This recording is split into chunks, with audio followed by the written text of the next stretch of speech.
కరుణా సాగర యేసయ్యా, కను పాపగనను కాచితివి. ఉన్నతమైన ప్రేమతో మనసున మహిమగా నిలిచితివి. ఉన్నతమైన ప్రేమతో మనసున మహిమగా నిలిచితివి.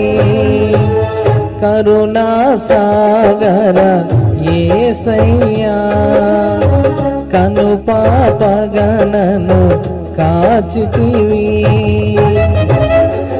క్రీస్తులో మరణపు లోయలో దిగులు చెందగా అభయము నందితి నిన్ను చూసి